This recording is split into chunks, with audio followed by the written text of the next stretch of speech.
नमस्कार। आज हम कर रहे हैं चौसर। और ये Chaucer the age of Chaucer, इससे पहले वाले लेक्चर में हमने स्टार्ट किया है chapter number 4 the age of Chaucer 1350 to 1400, जो कि दिया हुआ है W.J. Long's book English literature. तो उसी से पहले हमने इसी कड़ी में हमने नेशनल लाइफ और लिटरेचर देखा। यहाँ के 5 लाइट राइटर्स देखे, मेन राइटर्स जो इस एज में चौसेरियन एज में हुए हैं, जैसे कि लैंगलैंड हैं, बाइक्लिफ हैं, गोवर हैं, मैंडेवाइल हैं और चौसर हैं, है ना। तो और साथ साथ में ये देखा कि भाई चौसर के ऊपर किस तरह से पेट्रार्क और वोकेसियो, डांटे, इन सब का प्रभाव पड़ा, तो उन्होंने अपनी राइटिंग को और ज़्यादा प्रभावशाली इन्फ्लुएंस से बनाया। ठीक है, आज हम जानेंगे चौसर के बारे में। तो स्टार्ट करते हैं, और ये मैं फिर से बता देती हूँ, ये हम पढ़ रहे हैं W.J. Long English literature. और on reading Chaucer, the difficulties of reading Chaucer are more apparent than real. तो जो समस्याएं हैं, डिफ़िकल्टीज़ हैं चौसर को पढ़ते हुए, वो बहुत ज़्यादा आभासी हैं, अप्रेंट हैं देन रियल, वास्तविकता के बजाय वो रियल जैसी लगती हैं पर है नहीं। Being due largely to absolute spelling. क्यों? क्योंकि उनके वर्क में इस तरह की स्पेलिंग्स हैं जो अब एब्सोल्यूट हो गई हैं, अब यूज़ में नहीं हैं।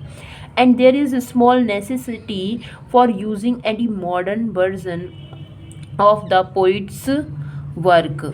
और राइटर कहते हैं कि देयर इज़ स्मॉल नेसेसिटी, यहाँ कुछ आवश्यकता होती है, फॉर यूज़ करने की, एनी मॉडर्न वर्जन, किसी भी मॉडर्न जो प्रेजेंट टाइम में चल रहा है उस तरह के वर्जन को यूज़ करने की, of poet's work, which seems to miss the quaint charm and dry humour of the original. जो कि लगता है, जिससे कि लगता है जो उन्होंने इस तरह के वर्ड्स यूज़ नहीं किए हैं, तो जो चार्म है, ह्यूमर है, वो मिस लगता है ओरिजिनल टेक्स्ट से। If the reader will observe the following journal rules, अगर रीडर कुछ रूल्स यहाँ पे बताए हैं उनको ऑब्जर्व कर ले, अगर उनको ध्यान से देख ले, जो रूल क्या है, विच ऑफ नेसेसिटी, जिसको आवश्यकता है, इग्नोर मैनी डिफरेंसेस, बहुत सारे जो अंतर हैं इनको इग्नोर करने की, इन प्रोनाउंसिएशन, बोलने में, ऑफ 14th सेंचुरी इंग्लिश। अगर इसको हम ध्यान से ऑब्जर्व करके इसको इग्नोर कर दें तो हाँ, हो सकता है कि इनकी जो रीडिंग है वो थोड़ी ईजी हो जाए। ही मे इन एन आवर और टू लर्न टू रीड चौसर, और फिर अगर वो इस रूल को फॉलो करे तो 1-2 घंटे में चौसर को पढ़ना सीख जाएगा, almost as easily as Shakespeare, उसी इजीनेस के साथ जैसे कि शेक्सपियर को पढ़ने में होती है। Get the lilt of the line, that the lilt of the line, lilt जो हमारी वॉइस में जो राइज और फॉल होता है, ऊंची नीची आवाज़ होती है। And let the metre itself decide how final syllable are to be pronounced. तो वॉइस को, एक तो वॉइस मॉड्यूलेशन की बात है, और दूसरा जो फाइनल सिलेबल है किसी भी वर्ड का, वो सिलेबल ही उसको पढ़ते पढ़ते वो अपने आप ही डिसाइड करेगा कि भाई उसको कैसे बोलना है ना। Remember that Chaucer is almost the most musical of poets. इस बात को भी याद रखना है कि जो चौसर हैं एक म्यूजिकल पोइट हैं, है ना, चौसर म्यूजिकल पोइट हैं। And that there is melody in nearly every line, और उनकी हर एक लाइन में मेलोडी, लय छुपी हुई है। If the word seems rough, अगर कोई वर्ड्स, कोई लाइन रफ दिखती है, it is because we do not read it correctly, वो इसीलिए दिखती है, लगती है कि हम उसको करेक्ट नहीं पढ़ पा रहे हैं। दूसरी बात क्या है, vowels in Chaucer's have much the same values as the modern German.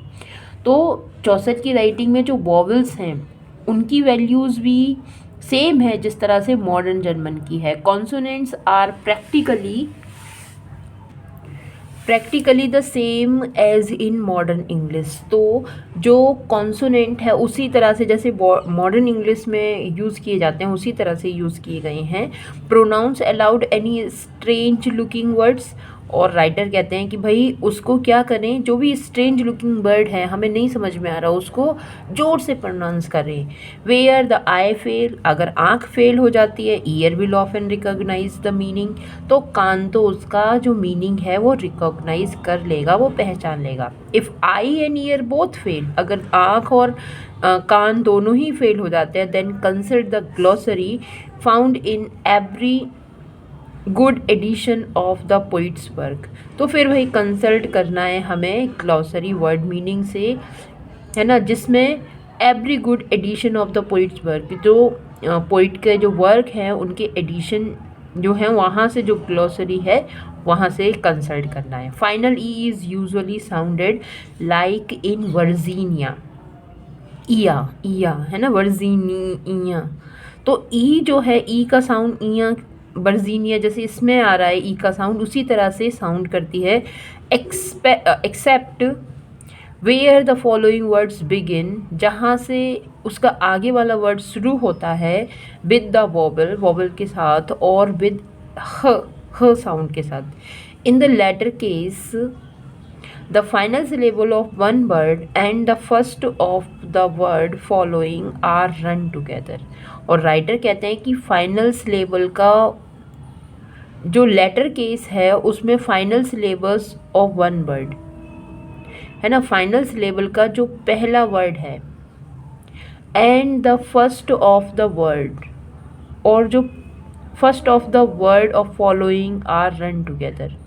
तो सपोज़ मैंने मान लो कोई वर्ड लिखा है, मैंने लिखा है सपोज़ वॉवेल ही लिखा है, तो इसमें 2 सिलेबल हैं, वो ये सिलेबल है ना, इसको 2 सिलेबल में हम तोड़ेंगे, तो ये इसका फाइनल सिलेबल है दूसरा वाला, इसका जो फर्स्ट वर्ड है वो है ना, the word following are run together, और जो दोनों ही वर्ड हैं एक साथ ही वर्णन किए जाएंगे। एज इन रीडिंग वर्जिल, जिस तरह से वर्जिल, इसको 2 सिलेबल में तोड़ा है ना, और जिल ये दोनों एक साथ ही किए जाएंगे। At the end of a line in E, और लास्ट में जो जिस लाइन में ई है, if lightly pronounced add melody to the words, अगर उसको हल्के से प्रोनाउंस करें तो एक लय, एक मेलोडी उस वर्ड्स में, उस लाइन में आ जाती है। In dealing with Chaucer's masterpiece, और जो चौसर के मास्टरपीस वर्क है अगर उनकी बात करें, the reader is urge to read widely the first, है ना, तो रीडर से भाई अर्ज की जाती है, रिक्वेस्ट की जाती है, टू रीड पढ़ लें, वाइडली एक विस्तार व्यापक रूप से, एट फर्स्ट पहली ही बार में, for the simple pleasure of the stories, सिर्फ कुछ आनंद के लिए उन स्टोरीज़ को, एंड टू रिमेंबर, और याद रखें, the poetry and the romance are more interesting and important than Middle English, और तो उनकी जो पोइट्री और रोमांस हैं वो जो मिडल इंग्लिश है उससे ज़्यादा रोमांटिक है। When we like and appreciate Chaucer in his poetry, जब हम चौसर को लाइक करेंगे और उसकी प्रशंसा करेंगे पोइट्री में, his humour, his good stories, his kind heart, it will be time enough to study his language. तो उसके ह्यूमर को, उसकी अच्छी स्टोरीज़ को, उसके काइंड हार्ट को, it will be time enough, तो थोड़ा ज़्यादा टाइम लगेगा टू स्टडी हिज लैंग्वेज, उसकी लैंग्वेज को स्टडी करने में। लाइफ ऑफ चौसर, अब यहाँ पे हम चौसर की लाइफ के बारे में जानते हैं। For our convenience the life of Chaucer is divided into 3 part, हमारी सुविधा के लिए चौसर की लाइफ को 3 भागों में डिवाइड किया गया है। द फर्स्ट ऑफ 30 ईयर्स, जो पहला है, तो हम यहाँ पे थोड़ा सा देखते हैं कि चौसर की लाइफ हम 1340 टू 1370, तो इसका मतलब कितना हुआ, 40 50 60 70 30 साल, यहाँ पर हम 30 ईयर ना, तो यहाँ पर उनकी लाइफ के 30 year means 1340 too early childhood, मतलब जब से जन्म हुआ है तब से, और 30 साल तक उनकी लाइफ को यहाँ देखेंगे। Include his youth and early manhood, जिसमें इंक्लूड है उनकी यूथ टाइम और early manhood. In time in which time he was influenced almost exclusively by French literary models, जो कि बहुत गहरे रूप से exclusively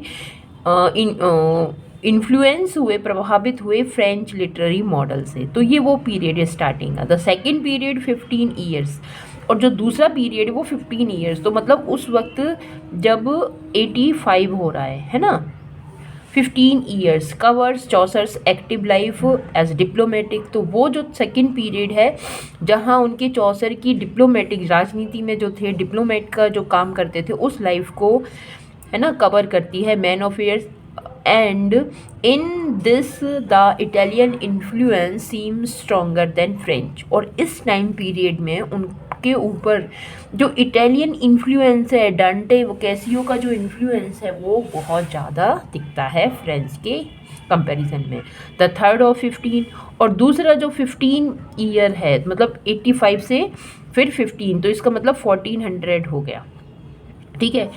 years generally known as English period. तो ये इंग्लिश पीरियड जाना जाता है। Is the time of Chaucer's richest development. ये टाइम है जब चौसर का बहुत ज़्यादा रिचली डेवलपमेंट हो रहा था। ही लिव्स एट होम, वो घर रहते थे। ऑब्जर्व लाइफ क्लोजली, लाइफ को, जीवन को उन्होंने बहुत गहरे रूप से देखा। But kindly and while the French influence is still stronger.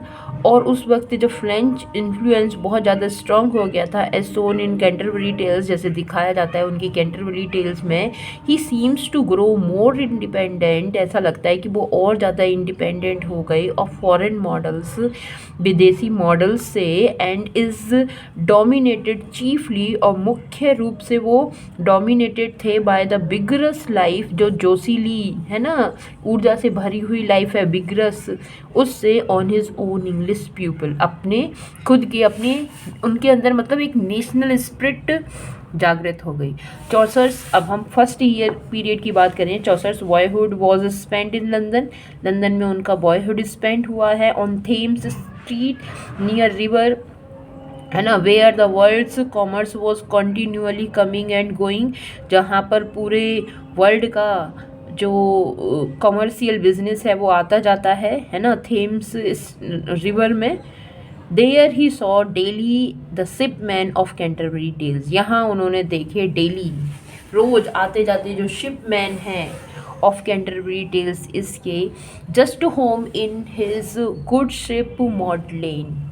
जो उनका शिप है, ये एक शिप का नेम है मॉडले, उसमें with the fascination of unknown lands, और उनके अंदर जो फैसिनेशन है, अट्रैक्शन है एक अनजाने लैंड का। In his cloth and conversation, जो फैसिनेशन, भाई कैसे कपड़े पहनते हैं, कैसे बोलते हैं, इस बात का। ऑफ हिज एजुकेशन, और उनकी जो शिक्षा है, वी नो नथिंग, उसके बारे में हम कुछ नहीं जानते, एक्सेप्ट दैट, इफ सिवाय इसके, he was a great reader, कि भाई वो बहुत अच्छे रीडर थे। His father was a wine merchant, उनके फादर वाइन मर्चेंट थे। Purveyor to the royal household, और वो थे परवेयर एक पर्सन होता है जो सेल्स और डील्स इन गुड्स, कुछ सामान बेचना खरीदना, इस तरह का काम करता है। तो उनके फादर वाइन मर्चेंट थे। वहाँ के जो रॉयल हाउस होल्ड है उस टाइम का, उसमें। एंड फ्रॉम दिस, और यहाँ से, accidental relation between trade and royalty may have arisen. यहाँ से ही जो रिलेशंस है किसके बिटवीन, ट्रेड और रॉयल्टी के बिटवीन, वो अराइज होता है, उठता है। The fact that at 17 year Chaucer, और फैक्ट ये है कि 17 साल का जो चौसर है वॉज मेड पेज, जो पेज बन गया है टू प्रिंसेस एलिजाबेथ। तो पेज पर्सन जो क्या होता है, किसी के जो पर्सनल वर्क है उनको करने का काम करता है। This was the beginning of his connection with brilliant court. ये बिगनिंग थी उस वक्त, जो कोर्ट है उससे कनेक्शन, इनके जो संबंध हैं ये स्टार्ट हुए। विच इन द टेक्स्ट 40 ईयर्स, अच्छा, विच इन द नेक्स्ट 40 ईयर्स, जो अगले 40 वर्षों में, अंडर 3 किंग्स, जब 3 किंग्स इनके समय में हुए हैं, Edward third, Richard second and Henry fourth. Edward third, Richard second and Henry fourth, 3 to 4, Edward third, Richard second and Henry fourth. तो इनके टाइम पीरियड में 3 किंग रहे हैं। He he was to known so intimately, और उनको बड़ा ही घनिष्ठ intimately माना जाता है। एट 19, और जब वो 19 साल के हुए, he went with the king, और वो चले गए राजा के साथ on one of the many expedition, बहुत सारे किसी एक एक्सपीडिशन पर, यात्रा पर, ऑफ 100 ईयर्स वॉर, जो कि 100 ईयर वॉर्स की थी। And here he saw chivalry and all the pageantry of medieval war, और यहाँ इन्होंने देखी सिवलरी, शिष्टता, और पीजेंट्री, और यहाँ पर उनको पीजेंट्री, जुलूस देखा किसका, मिडाइवल वॉर का। At the height of their outward Splendor, और जो हाइट है, एक उच्चतम जो उनका भव्यता थी, आउटवर्ड स्प्लेंडर भव्यतम, है ना। Taken prisoner at the unsuccessful siege of Rheims, जहाँ पर जो प्रिजनर हैं 100 ईयर वॉर्स के, उसको ले जाया गया, मतलब अनसक्सेसफुल सीज मतलब घेरा कर लेना, रीम्स का ये एक प्लेस का नाम है। ही सैड, उनके लिए कहा जाता है, टू हैव बीन रैंसम्ड, कि उनको रैंसम फिरौती देना, किसी को क्या कर लेना, पैसे देकर छुड़ाना। तो उन प्रिजनर को रैंसम किया गया था by money out of the royal purse, जो राजा के द्वारा दिया गया। रिटर्निंग टू इंग्लैंड, और इंग्लैंड लौटते हुए he became after a few years, वो बन गए कुछ सालों बाद, squire of the royal household, squire बन गए उस रॉयल हाउस होल्ड के। The personal attendant and confidant of the king, जो पर्सनल अटेंडेंट था, कॉन्फिडेंट थे किंग के, तो अब वो किंग के आसपास ही रहने लगे। It was during his first period that he married a maid of honour to the queen, तो ये उनकी लाइफ का फर्स्ट पीरियड था जब उन्होंने शादी की एक किससे, क्वीन की जो मेड ऑफ ऑनर है, उनकी जो नौकरानी है, उससे। This was probably Philippa Roet, वो शायद हो सकती है Philippa Roet, sister of wife of John of Gaunt. John of Gaunt के उनके बहुत घनिष्ठ संबंध हैं, तो उनकी वाइफ ये हो सकती हैं। द फेमस ड्यूक ऑफ लैनचेस्टर, और जॉन ऑफ गॉन्ट कौन है, फेमस ड्यूक हैं लैनचेस्टर के। फ्रॉम न्यूमरस विम्सिकल रेफरेंसेस, और बहुत सारे विम्सिकल रेफरेंसेस मिलते हैं इन हिज अर्ली पोइम्स, इस बात के, उनकी जो पोइम्स हैं, अर्ली पोइम्स है, उसमें इट हैज़ बीन थॉट, ऐसे सोचा जाता है, that his marriage into a noble family was not a happy, कि उनकी जो मैरिज इस नोबल फैमिली में हुई है वो हैप्पी नहीं थी। But this is purely a matter of supposition है और डाउटफुल इन्फरेंस, और पर हो सकता है कि एक सपोजिशन ऐसा सिर्फ माना जाता है, और एक ये डाउटफुल इन्फरेंस है।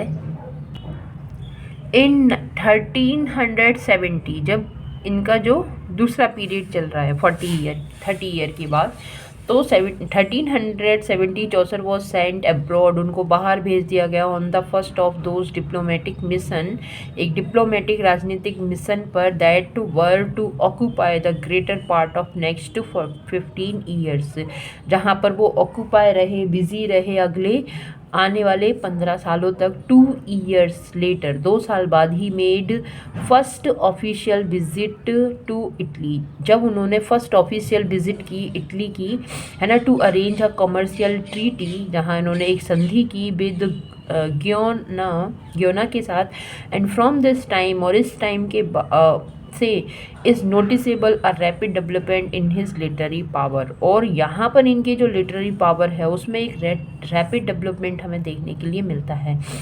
And the prominence of Italian literary influence, और जो लिटरेरी इन्फ्लुएंस है, साहित्यिक जो प्रभाव है इटालियन का, वो प्रोमिनेंस इनके अंदर देखी जा सकती है, इनकी राइटिंग के अंदर। During the intervals between his different missions, और उस दौरान इंटरवल्स, उस दौरान इनका जो डिफरेंट अलग अलग जो मिशन थे, he filled various offices at home, और उनके घर पर ही बहुत सारे मतलब लोग जो पर्सनल लोग हैं, ऑफिसर्स है ना, chief of which was controller of customs, जिसमें मुख्य था controller of custom at the port of London, London के पोर्ट का। An enormous amount of personal labour was involve, और इसके साथ साथ जो उनकी पर्सनल लेबर है, व्यक्तिगत जो श्रम है, वो भी इन्वॉल्व था। But Chaucer seems to have found time to follow his spirit into the new field of Italian literature, मगर इस इतनी बिजी लाइफ के बावजूद भी he got time for his literature, है ना, लिखने के लिए फिर भी ये टाइम निकाल लिया करते थे। In 1386 Chaucer was elected member of parliament, और 1386 में इनको मेंबर ऑफ पार्लियामेंट सिलेक्ट कर लिया था from Kent. And this distinctly English period, और वो जो स्पेशल डिस्टिंक्ट इंग्लिश पीरियड था ऑफ हिज लाइफ और वर्क बिगिन, जहाँ से इनकी लाइफ और वर्क बिगिन होते हैं। ठीक है, तो ये थर्ड पार्ट में आ जाएगा उनका थर्ड पीरियड ऑफ लाइफ। दो यद्यपि exceedingly busy in public affairs, जबकि ये बहुत सारे जो पब्लिक मैटर्स हैं, अफेयर्स हैं, उनमें बिजी थे पूरी तरह से।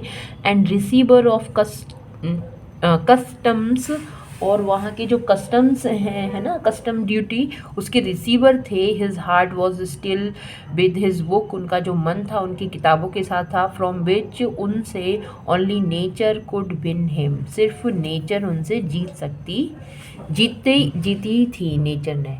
इन द 14th सेंचुरी, और 14वीं शताब्दी में, politics seems to have been, जो पॉलिटिक्स है वो दिखने लगी for honest man a very uncertain business, जो अनिश्चितकालीन इनकी बिजीनेस थी। Chaucer naturally adhere to the party of John of Gaunt, तो वो जुड़े रहे। अडेयर के साथ एक और बात याद रखना, टू प्रपोजिशन आती है ना, तो वो नेचुरली प्राकृतिक रूप से जुड़े रहे इस पार्टी से, जॉन ऑफ गॉन्ट से।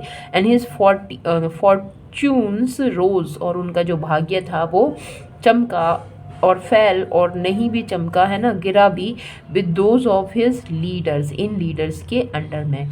From the time until his death, और इस समय से उनकी डेथ तक, he is up and down on the politics ladder, और वो पॉलिटिकल सीढ़ियों पर अप और डाउन होते रहे। टुडे, और आज, with money and good prospects, आज मनी, कुछ धन और प्रोस्पेक्ट्स को लेकर। Tomorrow in poverty and neglect, है ना, और कल किसी गरीबी और नेग्लेक्ट को लेकर, है ना, तो कहीं ना कहीं उनकी लाइफ में ऊपर नीचे होता रहा। उनकी लास्ट पीरियड में, writing his complaint to his empty purse, उन्होंने एक लिखा complaint of empty purse, which he humorously call his saviour down in the wilder here, जिसको उन्होंने इसी वर्क को, complaint of his empty purse, इसको ये वाला नाम दिया है जिसका मीनिंग मैं नहीं जानती, ह्यूमरसली ये नाम दिया। दिस पोइम, और इस पोइम ने प्रभाव डाला। Call the king's attention, king की अटेंशन मतलब इस वर्क पर उनकी गई।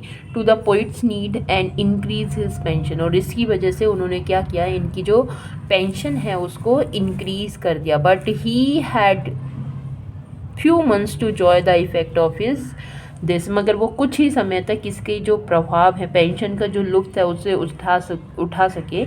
ऑफ दिस अनयूजुअल कंप्लेंट, इस अनयूजुअल कंप्लेंट से।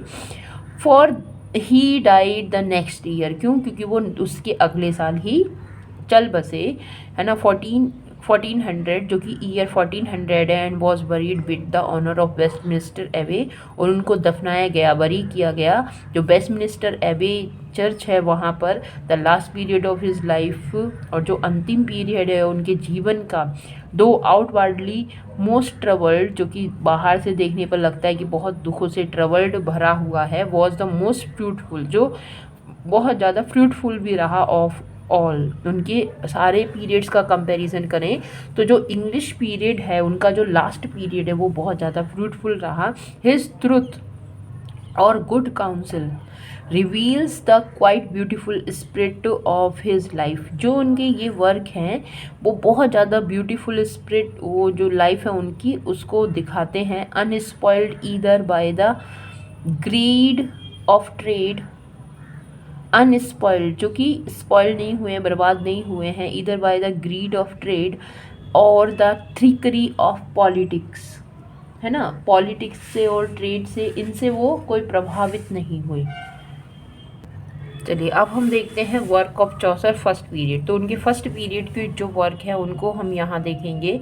The works of Chaucer are रफली डिवाइडेड इनटू 3 क्लासेस, 3 क्लासेस में उसको डिवाइड किया गया है करस्पॉन्डिंग टू द 3 पीरियड्स। और ये जो तीनों पीरियड हैं एक दूसरे से करस्पॉन्ड करते हैं ऑफ हिज लाइफ, उनके जीवन से। इट शुड बी रिमेंबर्ड, ऐसा याद रखा जाना चाहिए। हाउ एवर यद्यपि that is impossible to fix exact date, कि भाई ये इम्पॉसिबल है कि भाई इनके तीनों पीरियड की जो डेट है उसको फिक्स कर पाना for most of his work, क्योंकि बहुत सारे उनके जो वर्क हैं, है ना, उनकी डेट फिक्स करवाना मुश्किल है। सम ऑफ हिज कैंटरबरी टेल्स, कुछ उनकी कैंटरबरी टेल्स वर रिटन, लिखी गई अर्लियर, पहले ही, than the English period, English period से पहले ही लिखी जा चुकी हैं। एंड वर ओनली ग्रुप्ड, बस सिर्फ उनको ग्रुप किया था विद अदर्स, औरों के साथ, in the final arrangement, final arrangement के लिए, है ना। तो पहली बात ये है कि उनकी कुछ कैंटरबरी टेल्स हैं, हमें पहले ही ऐसा माना जाता है कि लिख ली गई हैं। द बेस्ट नोन, और बहुत ज़्यादा जो विख्यात है, फेमस है, दो नॉट द बेस्ट, जबकि बेस्ट नहीं है बट बेस्ट नोन है, बेस्ट है नहीं। Poem of first period, first period की उनकी जो पोइम है is Romaunt of the rose, इसका नाम है रोमाउंट ऑफ द रोज़, ठीक है। Romaunt of the translation from the French Roman de la rose, जो कि ट्रांसलेशन है फ्रेंच वर्क का जिसका नाम है Roman de the la rose, the most popular poem of middle age, जो कि मिडिल एज, मध्यकालीन युग की फेमस पॉपुलर पोइम है। A great graceful but exceedingly टायरसम, graceful तो है मगर क्या है, टायरसम, थकाने वाली एलेगरी है ना, इस तरह का वर्क है। Of whole course of love, जिसमें पूरा मतलब जो प्रेम है उसका जो कोर्स है वो दिया गया है। The rose growing in its mystic garden, जो रोज़ है वो अपने मिस्टिक गार्डन में बड़ी होती है। Is typical of the lady beauty, है ना, लेडी ब्यूटी के नाम से जाना जाता है। गैदरिंग द रोज़, रोज़ को गैदर करती है। Represent the love's attempt to win his lady's favour, है ना, जो रोज़ है रिप्रेजेंट करती है love's attempt to win lady's favour, lady के फेवर को लेने के लिए। And the difference feeling arouses, और अलग अलग फीलिंग अराउज होती है इसमें, जो कि प्रेम है, लव है, hate, envy, jealousy, idleness, sweet looks, इस तरह की अलग अलग फीलिंग भी अराउज होती है। आर द एलिगोरिकल पर्सन, जो कि एक एलिगोरिकल पोइम्स होती हैं जहाँ वो कुछ मोरल, मतलब जो जिस रूप में कही जाती हैं वो वैसी तो नहीं मगर उसके अलावा और कुछ मोरल देखी जाती हैं। फॉर एग्ज़ाम्पल एलिगोरिकल जो वर्क है उसमें एनिमल फार्म बहुत ज़्यादा फेमस है, जिसमें एनिमल्स की स्टोरी है पर वो प्रेजेंट पॉलिटिकल लाइफ है उसको दिखाने का काम करती है ना। तो जो फिर एलिगोरिकल पर्सन्स हैं of the poets drama, poet drama के, चौसर ट्रांसलेटेड हिज यूनिवर्सल फेवरेट, और जो चौसर हैं ट्रांसलेट करते हैं, ट्रांसलेट किया है this universal favourite putting in some original English touches, और इसमें कुछ इस इंग्लिश टच जो है उसे देते हुए, but of the represent Romaunt only, पर ये सिर्फ रोमाउंट को रिप्रेजेंट करता है। The first 1700 lines are believe to be Chaucer's own work, और इसकी 1700, है ना, 1700 लाइन मानी जाती हैं कि ओरिजिनल चौसर का ही वर्क है, चौसर ने ही लिखी हैं। Perhaps the best poem of this period is death of Blanche the duchess, तो शायद इस पीरियड की जो बेस्ट पोएम है उसका नाम है दैथे, हो सकता है मैं गलत प्रोनाउंसिएशन हो रहा है, Blanche of duchess, better known as the book of the duchess, जो कि बुक ऑफ द डचेस के नाम से जानी जाती है। Poem of considerable dramatic and emotional power, जिसमें कि सोचनीय कंसिडरेबल ड्रामेटिक और इमोशनल पावर है। Written after the death of Blanche, Blanche के बाद में लिखी गई थी, उनकी डेथ के बाद में। वाइफ ऑफ चौसर्स पेट्रोन, जो कि चौसर की जो पेट्रोन है, संरक्षक हैं, उनकी वाइफ थी जॉन ऑफ गॉन्ट, जिसका नाम है जॉन ऑफ गॉन्ट। तो ये याद रखना है भाई, wife of John of Gaunt is Blanche. Additional poems are the complaint to pity, है ना, और उनकी जो पोइम है इसमें कंप्लेंट टू पाइट है, अ ग्रेसफुल लव पोइम्स, है ना, ये बड़ी ग्रेसफुल लव पोइम है। ABC a prayer to the virgin, ये एक प्रेयर है वर्जिन के लिए, translated from the French of a Cistercian monk, जो कि ट्रांसलेट की गई है फ्रेंच से, ऑफ अ किस्टर्सियन मॉन्क, है ना। इट्स वर्सेस बिगनिंग, और इसके जो वर्स हैं, इसकी जो लय है, स्टार्ट होती है विद द सक्सेसिव लेटर्स, है ना, सक्सेसिव आगे आने वाले लेटर से, ऑफ द अल्फ़ाबेट, अल्फ़ाबेट के, and a number of what Chaucer call ballad, और एक नंबर जिसको चौसर बल्लड कहते हैं, राउंडल्स, राउंडल कहते हैं, एंड वेरलेज, तो बल्लड, राउंडल्स और वेरलेज, इसको इस तरह के नाम से जाना जाता है। विद विच, जिसमें, सेज हिज फ्रेंड गोवर, उनकी जो फ्रेंड गोवर है कहते हैं, द लैंड वॉज फिल्ड, है ना, the letter was imitates the prevailing French love ditties, और वो जो लेटर है इमिटेट करता है, नकल करता है, वहाँ पर जो लव डिटीज़ हैं उनकी इमिटेशन इस वर्क में देखने के लिए मिलती है। बात करेंगे सेकंड पीरियड की। The chief work of second period और Italian period is Troilus and Criseyde, ये याद रखना है कि ये उनका इटालियन वर्क है, Troilus and Criseyde, a poem of 8000 line, 18,000 line की पोइम है। The original story was a favourite of many authors during the middle age, जो ओरिजिनल स्टोरी है वो फेवरेट रही है बहुत सारे ऑथर्स की मिडिल एज के, and Shakespeare make use of it in Troilus and Cressida.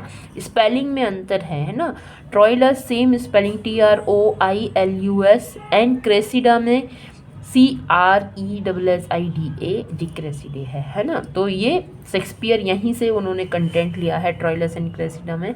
The immediate source of Chaucer's poem is Boccaccio's il Filostrato the love smitten one, और ये जो चौसर की पोइम है, देखो ये जो शेक्सपियर की वर्क है उसका सोर्स ये है क्या, चौसर का ट्रोइलस एंड क्रेसिडा, और चौसर का ये जो ट्रोइलस एंड क्रेसिडा है इसका जो सोर्स है वो बोकेसियो का जो पोइम है Il Filostrato the love smitten one, ये यहाँ से लिया गया है। But the uses his metrical very freely to reflect the ideals of his own age and society, पर उनका जो लिखने का तरीका जिसमें उन्होंने फ्री यूज़ किया है, रिफ्लेक्ट करता है उनके खुद के ओन एज को, मतलब उस समय की जो राइटिंग है उसको, लिखने का तरीका है उसको, and so give to the whole story a dramatic force, और सारी स्टोरी को एक ड्रामेटिक फोर्स इस तरह से मिल जाता है, एंड ब्यूटी, एक सुंदरता मिल जाती है, which it had never known before, जो कि उनके वर्क में पहले कभी भी नहीं देखी गई थी। द हाउस ऑफ फेम, अब उनका एक और वर्क है इसी इटालियन टाइम का, house of fame is one of Chaucer's unfinished poem, ये चौसर की अनफिनिश्ड पोइम है, having the rare combination of lofty thought, जिसमें लॉफ्टी थॉट से ये भरा हुआ है, जिसमें lofty thought, high moral thought, जिनकी जो मोरलिटी जिसके अंदर बहुत ज़्यादा है, ऐसे थॉट से भरा हुआ है, एंड सिंपल, पर सिंपल है। होमली लैंग्वेज, इटालियन लैंग्वेज में ही लिखा है, showing the influence of great Italian master, और जो प्रभाव इटालियन मास्टर हैं उनका इनमें देखने के वर्क में देखने को मिलता है। इन द पोइम, और इस पोइम में the author is carried away in a dream, author एक ड्रीम में चला जाता है, बाय अ ग्रेट ईगल, एक ईगल के through, from the brittle temple of Venus, जो कि ब्रिटल नाजुक टेम्पल है वीनस का, इन अ सैंडी वाइल्डरनेस, एक रेतीले वाइल्डरनेस जंगल में, up to the hall of fame, up to the hall of fame, है ना, ऊपर, हॉल ऑफ फेम के ऊपर, टू दिस, और इसके लिए, house come all rumours of earth,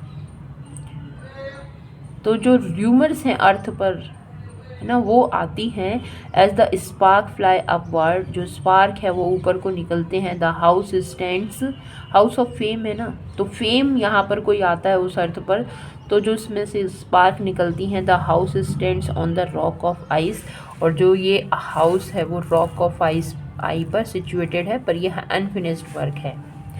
many of these have disappeared as the ice melted, और उनमें से कुछ डिसअपीयर्ड हो जाते हैं, गुम हो जाते हैं जैसे ही वो आइस मेल्ट होती है। But the older names are clear,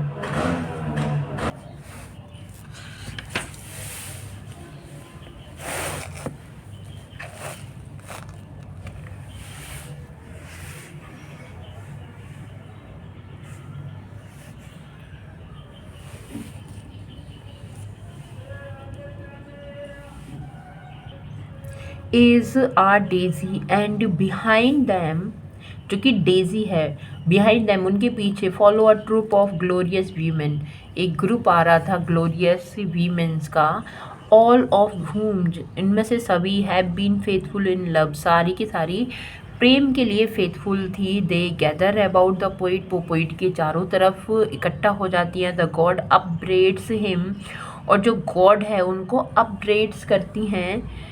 for having translated the romance of the rose, किस लिए कि वो ट्रांसलेट करे किस वर्क को, रोमांस ऑफ द रोज, इस वाले वर्क को। And for his early poems, और जो उनकी पहले लिखी हुई पोइम्स है, रिफ्लेक्टिंग ऑन, जिनमें रिफ्लेक्ट करता है the vanity and fickleness of women, women's की वेनिटी, खालीपन, तुच्छता, है ना, फिकलनेस, फिकल माइंडेड पर्सन होते हैं ना, कैसे पर्सन जो अभी किसी बात को कहेंगे अपनी उस बात से बदल जाएंगे, है ना, इस तरह के उनके पहले वर्कों में वीमेंस के लिए इस तरह के जो वर्ड्स थे उनको क्या करें, चेंज करें, है ना, एक्लेस्टिक इंटरसीड फॉर हिम, और एक्लेस्टिक ने क्या किया, इंटरसीड किया उसको। इंटरसीड करना, इंटरवीन करना, बिहाफ ऑफ अदर, किसी और के बिहाफ पर, बुनना। And offers pardon if he will atone for his errors by writing a glorious legend of good women, तो वो उनसे कहती हैं कि अगर वो उनके बदले मतलब इन वर्क को चेंज करके अच्छा वर्क लिखेंगे तो उनको पार्डन, क्षमा दी जाएगी है, अगर वो माफ़ी मांगते हैं तो, अपने एरर्स के लिए पश्चाताप, अटोनमेंट करते हैं तो। चौसर प्रोमिसेस, और चौसर ने प्रॉमिस किया। And as soon as he awakes sits himself to task, और जैसे ही वो उठे अपने आप को टास्क पे लगा दिया। 9 लेजेंड्स वर रिटन, और 9 अच्छी अच्छी कहानियाँ, लेजेंड पौराणिक कहानियाँ लिखी गई। ऑफ विच, जिसमें से this be is perhaps the best, इस नाम की, दिस बी नाम की जो पोएम है ये बेस्ट मानी जाती है। It is probably that Chaucer intended to make this his masterpiece.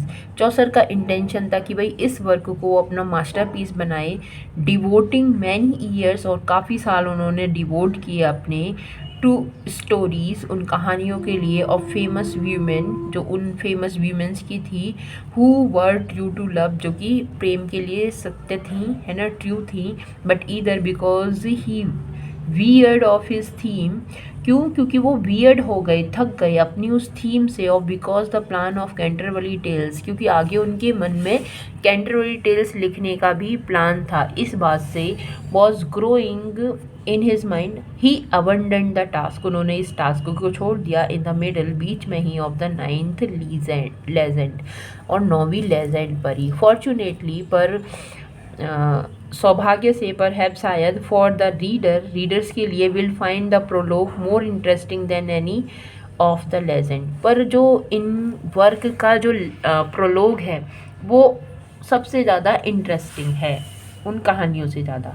Third period में चौसर मास्टरपीस कैंटरबरी टेल्स रही हैं, one of the most famous work in all literature, जो कि क्या है, उनके बहुत सारे फेमस वर्क में से एक है। Fill the third English period of his life, जो कि फिल करता है, भरता है उनकी इस थर्ड पीरियड है इंग्लिश लाइफ का उसको। The plan of his work is magnificent, और जो उनका प्लान है इस वर्क का वो बहुत ज़्यादा मैग्निफिशेंट है, प्रभावशाली है। To represent the wide sweep of English life, जो कि रिप्रेजेंट करता है एक बहुत बड़े विस्तार को इंग्लिश लाइफ के, by gathering a motley company together and letting each class of society tell its own favourite story, जो कि गैदरिंग करता है एक किसको, एक मॉटले को, एक मतलब मॉटले जहाँ बहुत सारी चीज़ों का मिलन है, उस चीज़ को जो कि फिर हर एक सोशल क्लास सोसाइटी को क्या करता है, इन्वॉल्व उसमें करता है और उनको अपनी अपनी फेवरेट कहानी सुनाने के लिए कहता है। क्योंकि हम जानते हैं कैंटरबरी टेल्स में क्या है, जो भी वहाँ पर यात्रा करने जाते हैं यात्री हैं, है ना, तो टावर इन में रुकते हैं और वहाँ पर वो अपनी अपनी कहानियाँ सुनाकर जाते हैं। ठीक है, तो इस तरह से एक मॉटले जो है गैदरिंग है। दो यद्यपि the great work was never finish, ये वर्क भी कभी उनका फिनिश नहीं हुआ। चौसर सक्सीडेड इन हिज पर्पस, वो अपने पर्पस में तो सफल रहे, सो वेल, बहुत अच्छी तरह से, that in the Canterbury tales, Canterbury Tales में ही has given us a picture of contemporary English life, कि उन्होंने उस समकालीन इंग्लिश लाइफ जो है उसकी एक पिक्चर हमारे सामने रिप्रेजेंट किया। हिज वर्क एंड प्ले, उनके जो काम है और प्ले हैं, ए डीड्स एंड ड्रीम्स, जो काम करते हैं, एंड ड्रीम्स स्वप्न दिखाते हैं, its fun and sympathy and heartly joy of living such as no other single work of literature has ever equalled. तो उनका जो काम है, उनकी जो जॉय है, उनकी जो लिविंग है इस लाइफ को, ये वर्क दिखाते हैं इस तरह से किसी ने भी, मतलब कोई भी वर्क उनके सामने कंपेयर नहीं किया जा सकता है, उसके इक्वल नहीं है। प्लान ऑफ कैंटरबरी टेल्स, इसके बारे में पढ़ेंगे। Opposite old London, old London के अपोज में उसके, एट द सदर्न एंड पर ऑफ लंदन ब्रिज के, वंस स्टूड अ टावर्ड इन, एक बार मतलब एक टावर्ड इन वहाँ पर स्टूड है, खड़ा हुआ है, of Southwark, a quarter made famous not only to the Canterbury tales, और इसके जो क्वार्टर हैं फेमस हो गए ना सिर्फ कैंटरबरी टेल्स के लिए, but also by the first play house, पर फर्स्ट पहला play house where Shakespeare had its his training, जहाँ शेक्सपियर ने अपनी ट्रेनिंग भी यहाँ ली थी, इसके लिए भी। The Southwark was the point of departure of all travel to the south of England, जो साउथ वार्क है इसका ये डिपार्चर का पॉइंट है जहाँ पर साउथ ऑफ इंग्लैंड के लिए जाया जाता है, specially of those medieval pilgrimage to the shrine of Thomas a Becket, है ना। तो ये जो वर्क है, ये जो थॉमस ऑफ बेके हैं, इसके श्राइन, इसके मंदिर पर जाने के लिए भी रास्ता है, जो मिडाइवल पिलग्रिमेज यात्रा हुआ करती थी कैंटरबरी में। ऑन अ स्प्रिंग इवनिंग, और एक स्प्रिंग इवनिंग में, एक बसंत की शाम में, एट द इंस्पायरिंग टाइम, जो कि बहुत ज़्यादा इंस्पायरिंग है ना, प्रेरणादायक टाइम होता है भाई, इवनिंग टाइम इंस्पायरिंग टाइम है, of the year when longer folk to goon on pilgrimage, Chaucer alighted at the Tabard in,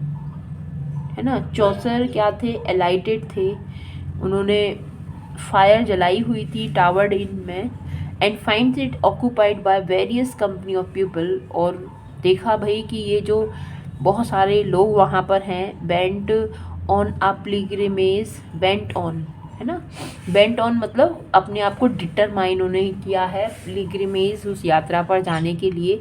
Chaucer alone had brought them together, और चौसर उनको एक साथ लेकर आए, फॉर इट, इसके लिए, was the custom of pilgrims to wait at some friendly inn, कि वो उस इन में थोड़ा इंतज़ार करें, until a sufficient company were gather to make the journey, जब तक कि और लोग नाम आ जाए, मिल जाएं इस जर्नी को आगे बढ़ाने के लिए। हेयर पिक्चर ऑफ टावर्ड इन आप देख सकते हैं। तो pleasant and safe from robbers, जो कि इस जर्नी को भाई कि जब तक सारे लोग एक साथ ना मिल जाए वहाँ वेट करेंगे इस टावर डील में, जो कि इस जर्नी को प्लीजेंट बनाएगा और सेफ बनाएगा from robbers that might be encountered on the way, जो कि भाई उनसे सामना हो सकता है उस रास्ते में। चौसर जॉइन्स इस कंपनी, चौसर ने इस कंपनी को ज्वाइन किया which includes all classes of English society.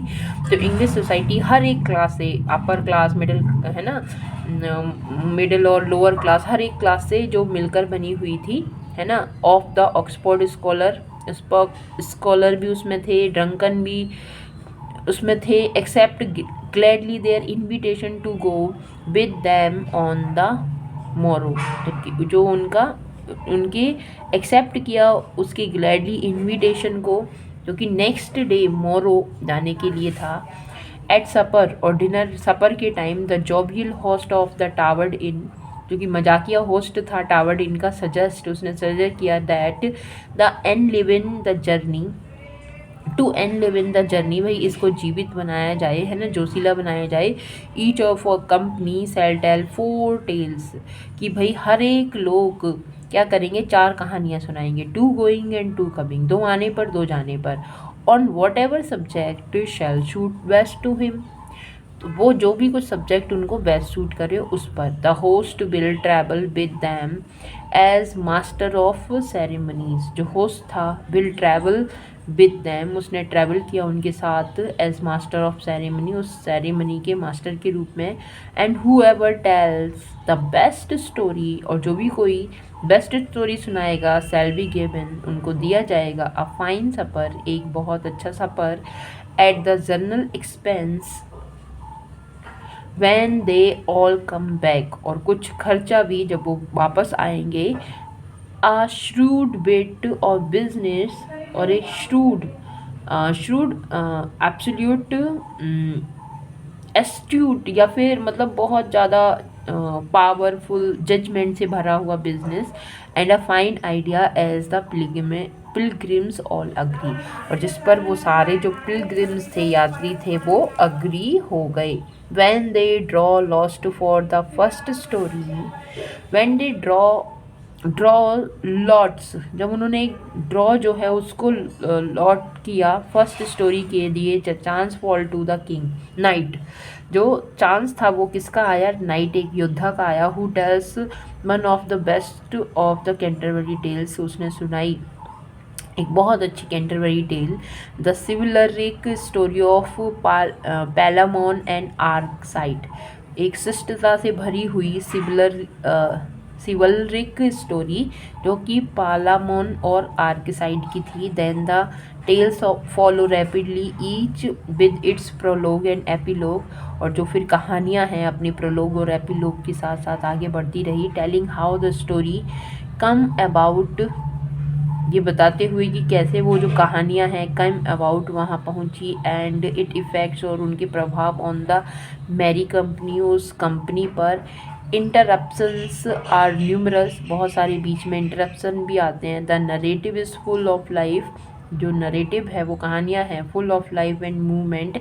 As when the miller gets drunk, और जब जो मिलर है गेट्स ड्रंक, इसको ड्रंक मिल जाती है, एंड इंसिस्ट, और जोर देता है, ऑन टेलिंग हिज टेल, अपनी कहानी सुनाने पर, आउट ऑफ सीजन से पर है। और वैन दे स्टॉप, जब वो रुकते हैं, एट अ फ्रेंडली इन, एक फ्रेंडली इन में, एक सराय में, फॉर द नाइट, रात को। और when people with sly humour starts his story, एक ह्यूमर के साथ, एक मजाक के साथ अपनी स्टोरी स्टार्ट करते हैं। ऑफ सर थोपस के बारे में, इन डियरी इमिटेशन, है ना, एक बर्थलेस, डियरी मीन्स डियररी, बर्थलेस इमिटेशन के साथ of the metrical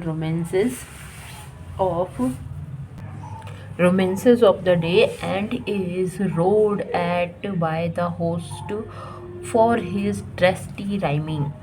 With Chaucer, we laugh at his own expense and are ready for the next tale. और एंड इज़ रोड, और घुर्राया गया, रोर किया गया, at by the host, host के द्वारा, फॉर हिज ड्रेस्टी राइमिंग, मतलब दृष्टि मतलब बर्थलेस जो इमिटेशन है उसके ऊपर विद चौसर, चौसर के साथ we laugh at his own expense, हम मतलब लाफ करेंगे उसके खुद के एक्सपेंस पर, and are ready for the next tale, पर रेडी हो जाएंगे दूसरी टेल, दूसरी कहानी सुनने के लिए, है ना। From the number of person, जो बहुत सारे वहाँ लोग हैं इन द कंपनी, उस कंपनी में 32 इन ऑल, वो कितने थे, 32 लोग थे टोटल, ये याद रखना भाई, 32 लोग टोटल थे, है ना। It is evident that Chaucer meditated in immense work, जो चौसर ने सोचा था कि भाई एक बहुत बड़ा इमेंस वर्क बनाएगा, 138 टेल्स, तो 32 इंटू 4 128 टेल्स कहानियाँ उसमें बनेंगी, which should cover the whole life of England, जिससे कि इंग्लैंड की जो सारी लाइफ है, मिडिल क्लास की, लोअर क्लास की, अपर क्लास की, वो कवर हो जाएगी, इस तरह का उनका सोचना था। ओनली 24 वर रिटन, पर 24 कहानियाँ लिखी गई, some of these are incomplete, जिसमें से कुछ इनकम्प्लीट हैं, and others are taken from his early work, और कुछ हैं जो उनके पहले वर्क से ली गई हैं, to fill out the general plan of Canterbury tales, Canterbury tales का जो जनरल प्लान था उसको फिल करने के लिए, इनकम्प्लीट एज दे आर, और वो इनकम्प्लीट हैं जैसे कि वो थी, they cover a wide range, एक बड़ा रेंज वो कवर करती हैं, including story of love, chivalry, saint, legend, travel, adventure, animal fable, allegory, satire, and the coarse humour and common people, ये सारी चीज़ों को वो अपनी स्टोरी में कवर करते हैं। तो ये 24 का जो वर्क है, इस 24 स्टोरीज़ भी ये सारी थीम्स को कवर करती हैं, दो यद्यपि ऑल सारी, but 2 are written in verse, उनमें से 2 वर्स में पोएम के फॉर्म में लिखी गई हैं, and abound in exquisite poetical touch, और जिसमें पाया जाता है एक्सक्यूसाइड, बहुत ही विशेष, व्यापक, बहुत अच्छा, क्या पावर ऑफ टच है ना, पोइटिक टच है ना, लयात्मक, मतलब पोइट्री के फॉर्म में लिखी गई हैं, they are stories as well as poems, वो कहानियाँ हैं उस तरह से पोइम्स हैं, and Chaucer is to be regarded as our first story teller, और चौसर इसके बाद हमारा फर्स्ट स्टोरी टेलर माना जाता है, as well as first modern poet, और पहला मॉडर्न पोइट भी। The work ends with a kindly farewell from the poet to his reader and so, और जो वर्क है ये एंड होता है एक फेयरवेल के साथ, the work ends with a knightly farewell from the poet and his reader and so, here taketh the makers of this book is leave, ठीक है। तो ये ओल्ड इंग्लिश में लिखा हुआ है यहाँ पर। चलिए आगे बढ़ते हैं, प्रोलोग टू कैंटरबरी टेल्स, तो यहाँ पर हमें प्रोलोग मिल रहा है। प्रोलोग भाई कोई वर्क है उससे उसके पहले स्टार्टिंग में लिखा हुआ जो उसके बारे में जो लिखा जाता है, 2 चीज़ हैं, प्रोलोग और एपिलोग, है ना। तो अभी हमने तो प्लान देखा, अब यहाँ हम प्रोलोग देखेंगे इस कैंटरबरी टेल का, ठीक है। चलिए करते हैं, the famous prologue that poet makes us acquainted with the various characters, और जो ये फेमस प्रोलोग है जिसमें पोइट बनाते हैं हमको, मतलब करते हैं एक्वेंटेड, पहचान दिलाते हैं, परिचय कराते हैं, विद वेरियस कैरेक्टर्स, बहुत सारे कैरेक्टर्स से, पात्र से, ऑफ दिस ड्रामा, इस ड्रामा के, अंटिल चौसर्स डे,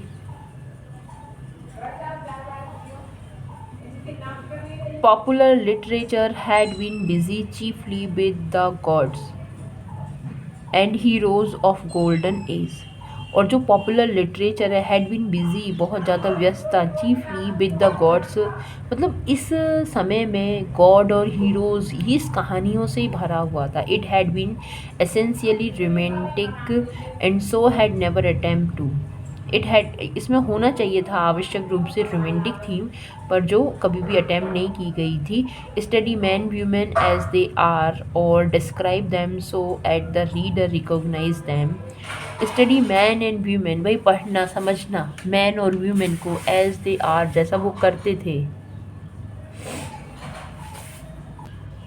और उनको डिस्क्राइब करना, so that the reader recognise, जिससे कि रीडर समझ सके दैम उनको, नॉट एज आइडियल हीरोज, ना सिर्फ आइडियल हीरो के रूप में, but as the own neighbour, अपना खुद का नेबर के रूप में।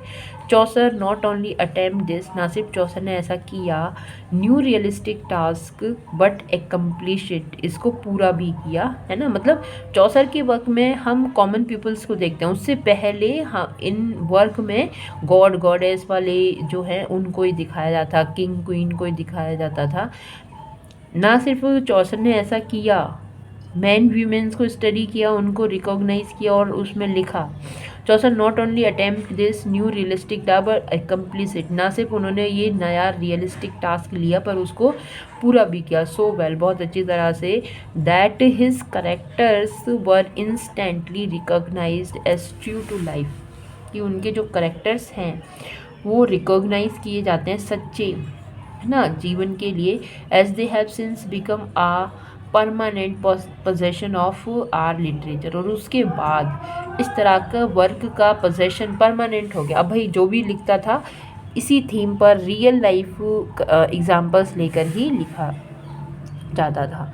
बेओवुल्फ and Roland are ideals heroes, essentially creatures of the imagination। Beowulf of Ronald are ideal heroes, ये आइडियल हीरोज थे, essentially creatures of the imagination, but the merry host of the Tabard inn Madame Eglantine, the fat monk, the Paris priest, the kindly plowman, the poor scholar with his bookish black and red। तो यहाँ पर बेओवुल्फ of Ronald ये ideal hero थे और इनकी कहानी हम पहले पढ़ चुके हैं। तो उस समय के जो लोग लिखे थे, जो उनकी इमेजिनेटिव, उनके कल्पनात्मक क्रीचर्स होते थे, है ना, तो उसी की यहाँ बात कर रहे हैं। जो उनकी बुक ब्लैक एंड रेड है उसमें देखे जा सकते हैं। All see more like personal acquaintances than characters in the book, in a book, किसी भी बुक में जो क्या मोर लाइकली एक्वेंटेंसेस, पहचाने जाते हैं, एक्वेंट किए जाते हैं, देन करेक्टर, वो करेक्टर नहीं है। इसके लिए सेग ड्राइडन कहते हैं, I see all the pilgrims their humour, मैं देखता हूँ कि जो सारे पिलग्रिम्स हैं, यात्री हैं, देयर ह्यूमर्स, उनके ह्यूमर्स को, देयर फीचर्स, उनके गुणों को, एंड देयर वेरी ड्रेस, और उनकी ड्रेस को, as distinctly as if I had supped with them at the tower inn Southwark, उस तरह से डिस्टिंक्ट, अलग, जैसे कि मैंने सब किया गया कर चुका हूँ विद दैम, उनके साथ, at Tabard inn Southwark Tabard inn में। Chaucer is the first English writer, Chaucer पहले इंग्लिश राइटर हैं to bring the atmosphere of romantic interest, जो रोमांटिक इंटरेस्ट का एटमोसफियर लेकर आए हैं, about the man and women, man और women के लिए, एंड द डेली वर्क, भाई रोज के काम में वो क्या क्या करते हैं उन सब के लिए, वंस ओन वर्ल्ड, उनके खुद की दुनिया के लिए, which is aim to nearly all the modern age, जो कि एम था मॉडर्न एज के राइटर्स का इसी तरह का वर्क लिखना। तो वो जो स्टार्ट होता है वो चौसर से होता है। The historian of our literature, जो हिस्टोरियन है हमारी लिटरेचर के, इस टेम्पटेड, लालची होते थे, to linger over his prologue, अपने प्रोलोग को लिखने में, and to quote from it passage after passage, और इसको कोट किया करते थे passage after passage, to show how keenly and yet kindly our first modern poet observe his fellow men, कि कितने कीनली और काइंडली उन्होंने अपने मॉडर्न पोइट को ऑब्जर्व किया है, his fellow man. The characters to attract one like a good play, जो characters हैं to attacked one like a good play, एक गुड प्ले की तरह अटैक करते हैं, very perfect gentle knight, and his mainly son, the modern prowess, model of sweet pity and society manners, the sporting monk and the fat friars, the discreet man of law। तो इन सारी चीज़ों को, जो spotting monk है, है ना, fat friar है, discreet man है, डिस्क्रीट जो हो चुका है लॉ और नेचर से, वेल फेड कंट्री स्क्वायर है, जेलर है, सेलर है, just home from sea, and canny doctor, lovable parish priest, who taught true religious to his folk but first he followed it himself. पर तो मतलब ये सारी थीम्स वगैरह उनके और वर्कों में देखी जा सकती है। The coarse but good hearted wife of Bath, जो कोर्स है गुड हार्टेड बाय बेथ का, वो भी the thieving miller leading the pilgrims to the music of the bagpipe. और जो थीबिंग मिलर है, लीड करता है, बताता है पिलग्रिम्स को to the music of his bagpipe, उसकी बैक पाइप की म्यूज़िक को। ऑल दीज, ये सारे, मैनी ऑफ अदर्स, और उनमें से कई, from every walk of English life, and all describe with a quite kindly humour, जो इन सबको डिस्क्राइब करते हैं एक ह्यूमर के साथ, which seeks instinctively the best in human nature, जो कि बेस्ट पाया जाता है ह्यूमन नेचर में, and which has an ample garment, जिनके बहुत ज़्यादा एम्पल, है ना, गारमेंट्स हैं, of charity to cover even its faults and failings, जो कि उनके फॉल्ट्स और फेलिंग जो है उसको भी कवर करते हैं। Here indeed as Dryden says is God's plenty, यहाँ पे ड्राइडन ने कहा है ये है गॉड की plenty. Probably no keener and kinder critic ever describe his fellow, and in his immortal prologue, और अपने इस इमॉर्टल प्रोलोग में Chaucer is model for all those, इन सारे लोगों को डिस्क्राइब किया है, who would put our life human life into writing, जिसने हमारी ह्यूमन लाइफ को उस राइटिंग में बताया है। The student should read it entire as an introduction not only to the poet but to all modern literature, ये एक introduction है ना सिर्फ इस प्रोलोग के पर सिर्फ ऑल मॉडर्न पोइट्स, मतलब ऑल मॉडर्न एज का, ना सिर्फ यहाँ का। 1 मिनट। अब यहाँ पर इंट्रोडक्शन फिर से, जो प्रोलोग है, हमने कैंटरबरी टेल्स का तो देख लिया, जिसमें ये है कि जो भाई वहाँ की जो डेली लाइफ है उसको जो चौसर पोइट हैं उन्होंने पहली बार प्रोलोग के रूप में डिस्क्राइब किया है। उसी तरह से जो नाइट टेल है, ये जो स्टोरी पेलामोन और आर्केसाइड की है, यहाँ पर भी यही चीज़ डिस्क्राइब की गई है। और एक अच्छी बात ये है कि भाई इनकी स्टोरीज़ के लिए वो कैसियो, डांटे, वर्जिल, ये सारे चौसर की राइटिंग के लिए सोर्स माने जाते थे। उसी तरह से शेक्सपियर की राइटिंग के लिए चौसर जो है बहुत सारा सोर्स मटेरियल प्रोवाइड करवा के गया है। यहाँ हम देखें तो जो पोइट्री है चौसर की, जिसमें हमें 3 प्रिंसिपल मीटर देखने के लिए मिलते हैं।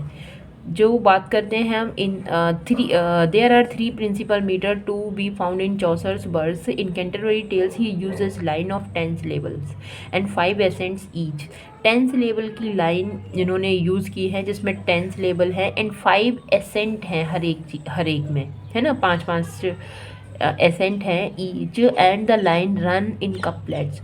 और ये जो लाइन है वो कपलेट्स में रन करती हैं इस तरह से, his eye twinkled in his, he rise it as done the stars in the 40 nights. तो इसमें 10 लेवल हैं, 1 2 3 4 5 6 7 8, इसमें 2 लेवल हो गए, 2 इसमें हो गए, और बाकी सारे सिंगल लेवल के हैं। तो 10 लेवल के हैं। जैसे इसमें भी 1 2 3 और ये 2 लेवल का, 4 नहीं, 1 2 3 4 5 6 7 40 8 नाइट, तो 9 लेवल ही हो गए। फ्रॉस्टी, अच्छा ये 2 लेवल का, ये 1 लेवल का, तो 1 2 3 4 5 6 7 8 9 10, तो 10 लेवल के हैं। तो और जो उनका the same musical measures arrange in 7 line stanza में, और इसी तरह का जो म्यूज़िकल अरेंजमेंट 7 लाइन स्टेंजा में है, but with a different rhyme called rhyme royal, एक अलग राइम के साथ जिसको राइम रॉयल कहा जाता है। Is found in its most perfect from in Troilus, Troilus जो क्रेसिडा है उसमें ये पाया जाता है। जैसे O blissful light of which the beams clear, तो इसमें 7 लाइन का है, 1 2 3 4 5 6 7, हाँ देखो यहाँ पर 5 ये लाइन है और नेक्स्ट पेज पर 2 लाइन का एक स्टैंजा, तो 7 लाइन का है ना। और राइम रॉयल है, इसको राइम रॉयल कहते हैं। और इसमें जो लय है वो अलग है, जैसे 5 वहाँ 2 लाइन ये, फिर नेक्स्ट स्टैंजा 1 2 3 4 5 6 7 7 लाइन का, ठीक है। इस तरह से the third metre is 8 syllable line with 4 accents, the lines rhyming in couplets as the book of Duchess।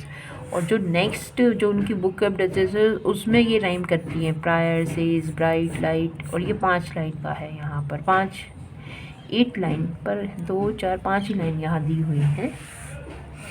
Beside these principal metre, और इनके साथ साथ Chaucer in his short poem used many other poetical forms modelled after the French, और इसके बाद मतलब इनके साथ साथ वो अपनी शॉर्ट पोइम्स में अदर पोइटिकल मीटर्स को भी यूज़ करते हैं, मॉडल्ड जो उनके मॉडल्ड हुए हैं आफ्टर फ्रेंच, मतलब फ्रेंच राइटिंग में ऐसा नहीं था, मगर उन्होंने उसके बाद इंग्लिश पीरियड में जो राइटिंग लिखी है बहुत ज़्यादा पोइटिक वो हो गए हैं। Who in the 14th century, 14वीं शताब्दी में वर्क कनिंग वर्क है ना, एक कनिंग वर्क माना जाता है in every form of words. Chief among these are the difficult but exquisite roundel, now welcome some with many sonnet often, which closes to Parliament of Fowls and the Ballad, Free Flow। इनके कुछ work हैं और ये Italian work हैं, है ना। तो बस हमें याद रखना है, इनकी राइम रॉयल याद रखना है, 10 syllable का वर्क है ये याद रखना है, ठीक है। तो होप करती हूँ ये चौसर का जो वर्क है तीनों पीरियड में डिवाइडेशन क्या क्या वर्क उन्होंने लिखा है, उनकी जो पोइट्री है उसमें राइम रॉयल हमें देखने के लिए मिलता है, ठीक है। एक म्यूज़िकल पोइट्री है ना, 8 syllable लाइन भी देखने के लिए मिलती हैं हमें, 10 syllable लाइन देखने के लिए मिलती हैं। यहाँ तक हम ध्यान रखेंगे चौसर के बारे में, और नेक्स्ट लेक्चर में हम लोग डिस्कस करने वाले हैं चौसर्स कंटेम्पररी, है ना, इनको हम देखेंगे ध्यान से। इसके साथ साथ हम यहाँ पर एंड करेंगे इस एज ऑफ चौसर को। One more lecture for this, thanks for watching, thank you.